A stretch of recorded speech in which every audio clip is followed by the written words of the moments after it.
Welcome to episode 6 of What the Flag.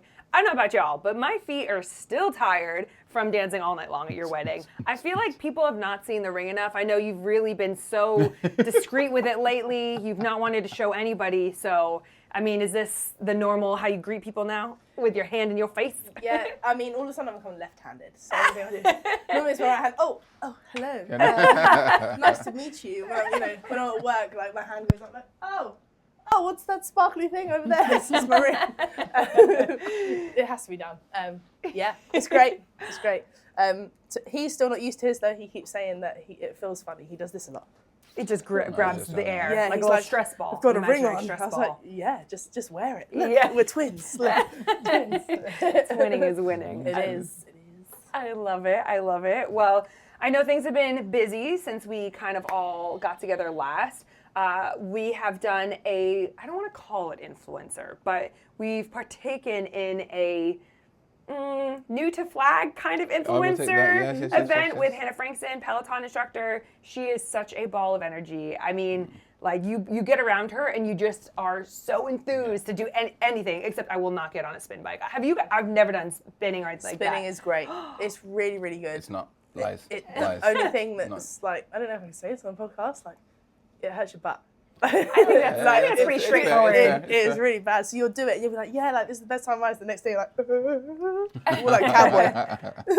No, spinning is death for no reason. I can't stand the fact that we don't go anywhere. Like all that effort and energy and we're in the same place. I'm not, no. But there's a lot of rhythm involved. I also feel like it's such great cardio. I think about like playing flag. It's so much running. It would be such great cardio. I've done hot cardio before. I don't know if anyone's ever done that, but like hot hit. So it's 110 degrees in the room. I don't know what that is in Celsius right now. I've done that, and I find that's been really great to kind of help acclimate when you're going somewhere hot to play. Yeah. That's as close to like playing in a sauna. But Peloton's different because you're like being judged by everyone around you. They're standing up, they're clapping, they're doing all these things. It is so impossible. Yeah. I saw there was a spin bike room that had the graphics for the speed you go, but it had a video of the track. Like a video game. That's cool. So like you could see yourself basically racing against other people, and I'm just too competitive for stuff like that because I can't lose. But I will like.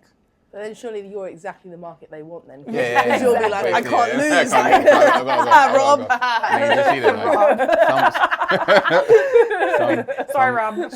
Susan from HR is like gone on the diagram. Like in real life that would never happen. I'm sorry, but yeah. No, I think it's good. And yeah, if you think you're a ball of energy, she was mental. Yeah, levels. But yeah, it was good fun. Well, it's funny that you said like the competitive thing because I was thinking about, so last year at GB, when we were going to the Worlds, we installed doing all of this like monitoring our heart rate. So we wore the heart rate monitors for everything.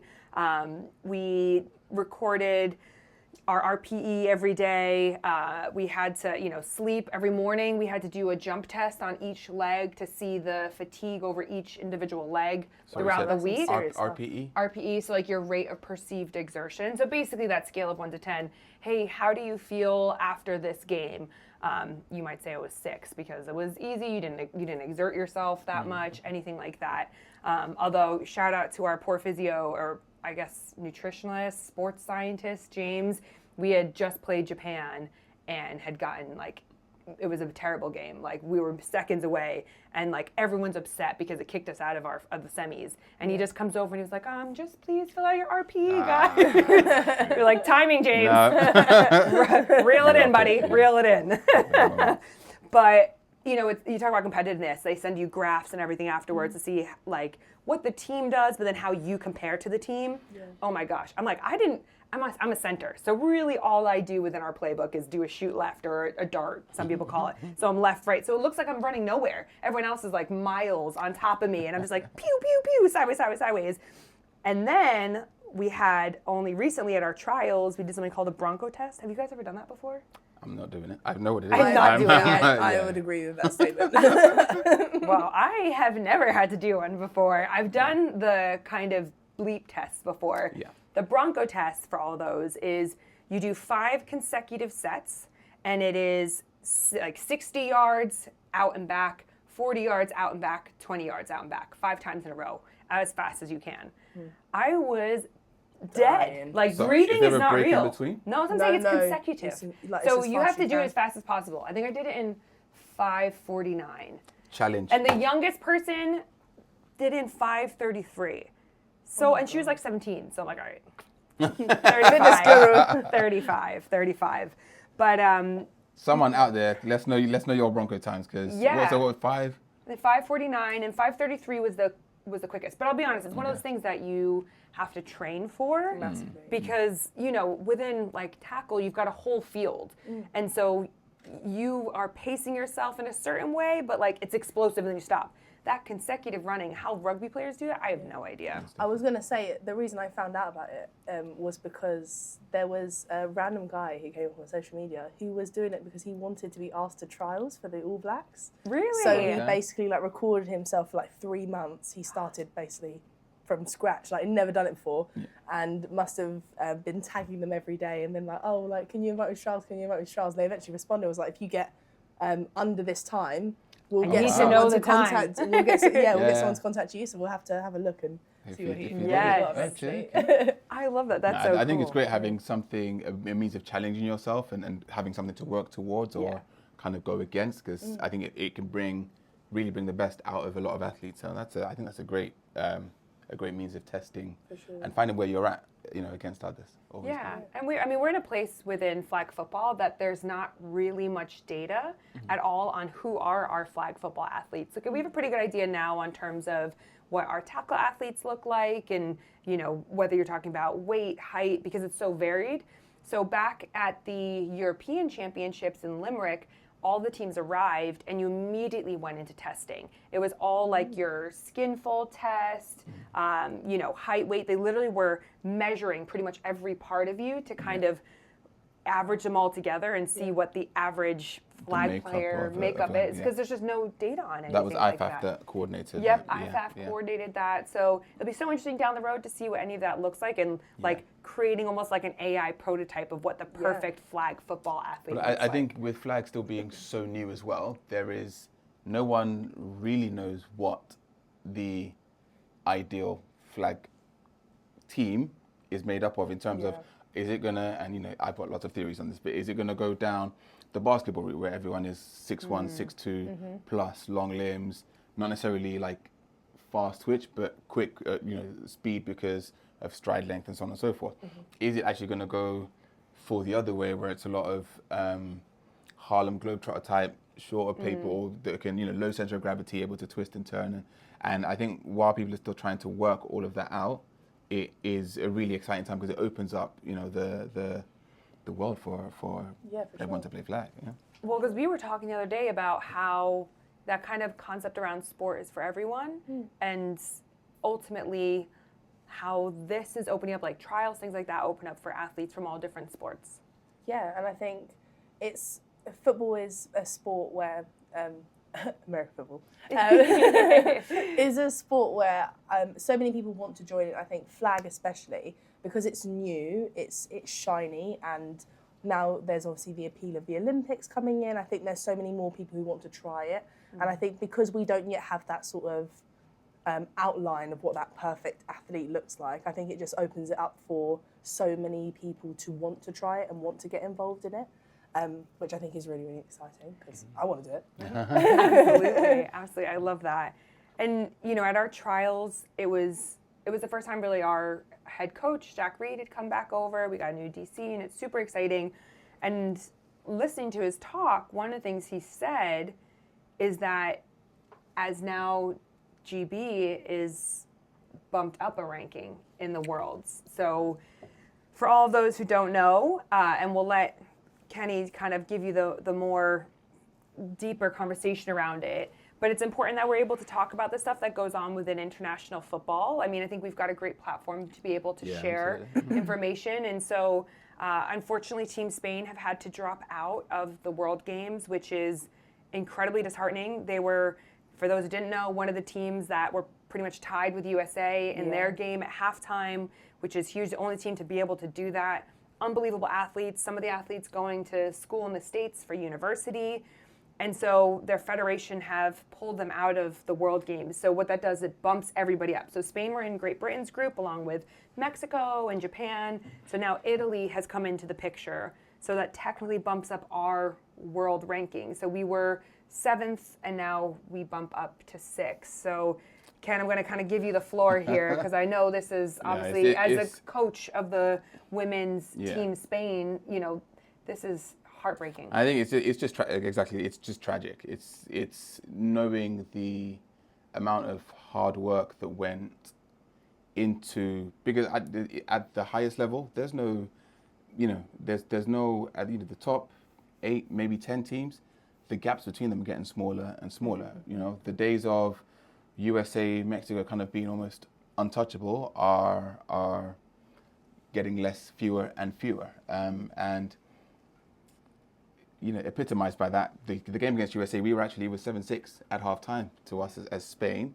The game finished 18-14.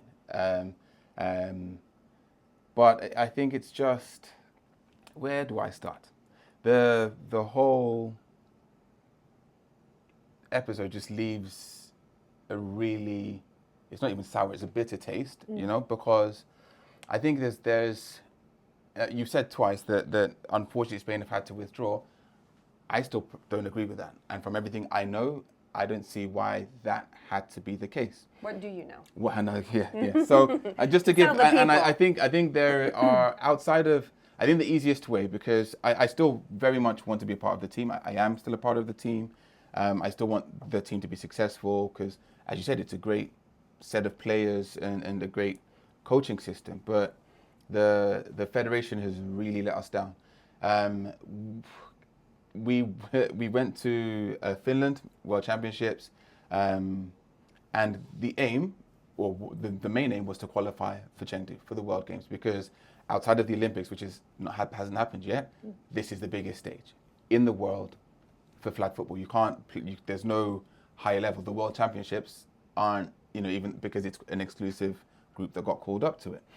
And we've gone out, lots of sleepless nights, lots of hard work. You can imagine what goes into, you know, making sure that you finish, and it had to be top 7 at the World Championships. Because China is a host city, nation, so therefore so that's why they got got automatic exactly like when Finland does it. And and it's 8 teams that are in the World Games. We've done all that. We've qualified. That was back in August last year, and work began straight away, planning for the World Games, because the World Games are then also a month before the European Championships. We had trials set out. The biggest trials, especially for the women's flag team, that Spain have ever had, because the amount of talent they've got coming through from youth is ridiculous. I'll say it here and now. Spain could put together 2 adult female teams this year that would still be top 8 in the world, I think, incredible. right? They have enough players of that at that level of talent. Obviously, everyone's also seen that the teams qualified for the World Games. Olympics is coming.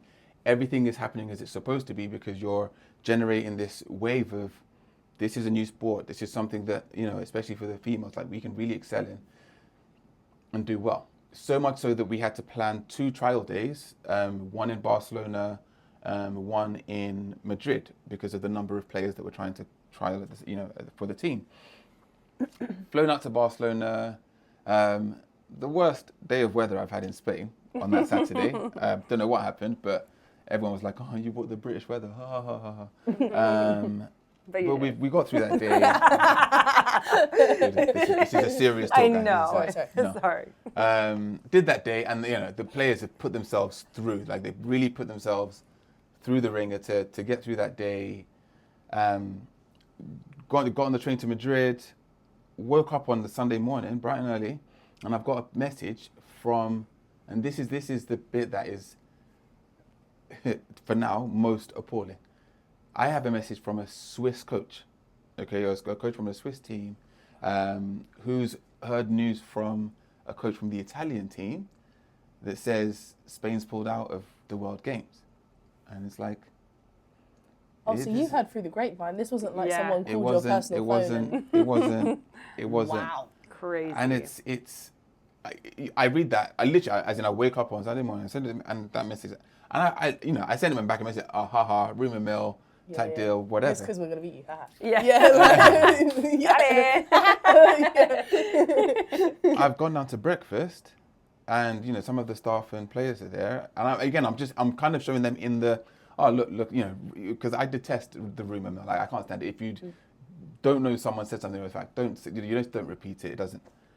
And slowly but surely, it turns out that actually this thing is so. But that was how the coaches and the players found out that they've been pulled out. It's terrible. And then cue this. It's the most natural thing, because the players are like, why? What's the reason? And the Spanish Federation, FIFA, have released a statement, I think, stating financial difficulties, which, again, for flag football has been self-funded for forever. I don't know many people that get paid to play or to travel or so on and so forth. But it's the same way we do it. I say we do it as when we so I'm I got to get my words out. But as coach of when I was head coach of the GB youth programs, again, because of FAFA's constraints, like it was self-funded to go. No one. It's probably worth just bringing that up as you're talking about the GB youth situation, how you did that, because a lot of people are going to be curious how that worked. They got listen, consultancy fees. No, joking. No, but it was we did everything from raffles to some of it was funded by parents and the players themselves naturally.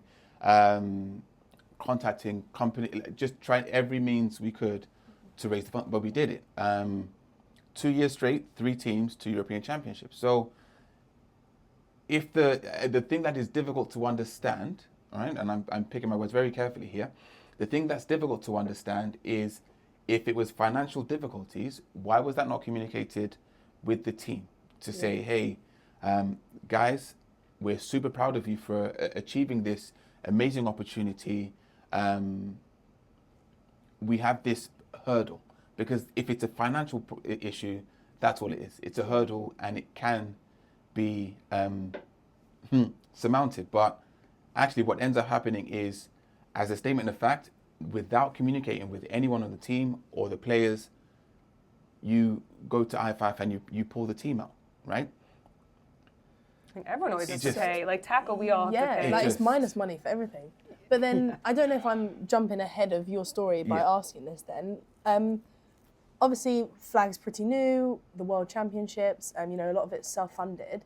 Is it then possible for Team Spain to turn around and go, do you know what, we're just going to go on our own volition, we still want to go, or do we need to have a governing body that takes the team forward to that competition, or can you turn around and be like, do you know what, I've got enough players, I've got their families backing, we're still going to go ahead and do this? Because that's a good question. Because it's a formal competition, so from IFAF as the International Federation and the World Games as a separate organisation, but working together to put on the World Games competition, it has to go via national governing bodies. So IFAF can't just go to Kenny Bello and be like, have you got a team to bring to represent Spain? So, and I understand that formal process, because I think you need that for the purposes of that's the professionalism accountability of the sport, right? And transparency. And to be honest, that's what we have not seen from the Spanish Federation, because it's and I think the thing that I said is tragic. The thing that hurts the most is that this is your literally playing with people's aspirations, dreams, and that's you hold a great power in your hand and you abuse it, and that I think that's the thing that is, because for a lot of there are players who this is their last year of playing, or that would have been the highest level they could have played to. Especially when we look at women's sports, we have people who have very literally put their lives on hold to be the super athletes that they've been, to make sure, and I'm going to stop ranting, but it's a real, I think tragic is the word. Like, it's really sad, really, really sad. And I think you brought up a good point about like women putting their lives on hold. I know men, there are certain life situations as well, because actually within tackle now, we've just done a European cycle, hence why I retired. And then, and the thought was you would have the World Championships in 2026, but that's all changed now. Yes, so it's now been pushed back to 2027. But again, that wasn't something that we knew about until this year. So we were anticipating building up towards next year being the World Championships. A lot of us were sort of planning on that being our real swan song. For us then to be told we're actually going back into another European cycle. And there's a few teams that obviously now can't afford to participate in another European cycle, so they've dropped out. So it's a smaller European cycle.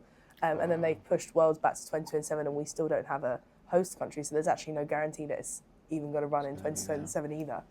And you know, it's disappointing in like both senses, because you know, like you say, people put their lives on hold, but also like things like careers and stuff are affected. You know, like it's a really big commitment to be part of a sport that is so demanding. And like even, you know, when you're saying about your testing and all the things that you have to go through, they're not always things you think about. You think, oh, you know, I'm going to throw a ball around, you know, I'm going to, you know, run this play, I'm going to get a tag pulled, and I'm like, yeah, great fun, might win a medal at the end of it. But actually there's so much that goes into that whole process. And I think sometimes maybe that's overlooked, that as a team you have to give up so much in order to really commit to a sport and to be really good at a sport.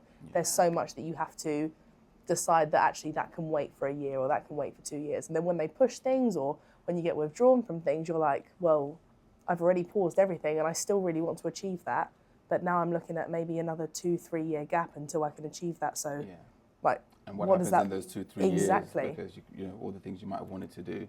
And for anyone that doesn't understand what we're talking about, try planning a potential pregnancy into a year-round plan for an athlete. It's so tough. And so just to go back to the, because I think the other part of it that people that might have not recognized is, for those players who have worked hard because they've been promised, the understanding is, hey, if we can achieve this, we get this, as this is the reward, this is the prize for doing that. You know, how do we motivate them? How do they have trust to come back and say, okay, we're going to go again, we're going to dig deep, we're going to, you know, put not just lives on hold, but bodies on the line, we're going to go all out for this. Gets to the point where you're like, what's the reward for it? Yeah. And, you know, if I'm not getting the competition, if I'm not getting the medal, what have I got out of this? But more than that, even if you got it, what's the promise that it's not going to be taken away again? Which is, you know, it's just really sad times. And I think it's the anger, it's the sadness, and it's the, you know, it's finding ways to, because no disrespect to, because, you know, a month after is the European Championships, and fingers crossed we will be there. But I think there's, again, no disrespect to anyone, World Games in China, like, you know, that's incredible, a once in a lifetime opportunity, and it's just taken away, thrown away. I'm not going to say anything worse, but no, but it's important for us to be able to talk about these things, right? From what's really happening in the world of international sport to men's and women's lives, and how you have to adjust for them to essentially act like a professional athlete, act like an Olympic athlete without necessarily having all the means and funds to support that lifestyle. Absolutely. So sacrifice is at the absolute foundation of everything that a lot of these flag and tackle athletes are doing in their lives. And, you know, trust, if you don't have trust in your federation or in your national governing body, what does that mean?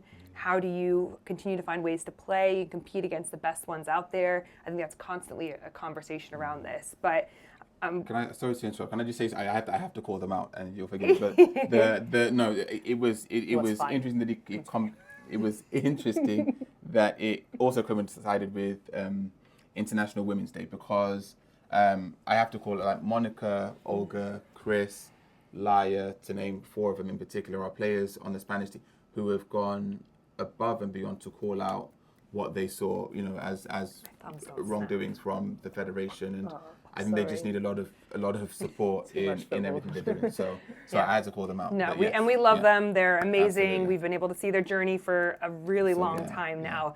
And I'm going to kind of turn the table a little bit of positivity and fun in our lives, because I love to compete. All right, what we're going to do is we're going to do the Olympic 6. And what that means is I want you guys, for men's and women's teams, to choose your top 6 teams that you think are going to go to the Olympics in LA in 2028. So make sure you follow the story, you like it, you add yours to it, and share it around the world, because I think we got some pretty competitive countries out there. And for now, that is all from us on What the Flag. Make sure you like, subscribe, click the bell. You know your girl Yaz always lets you know what's happening. And we'll see you next time. Hashtag Team Nigeria.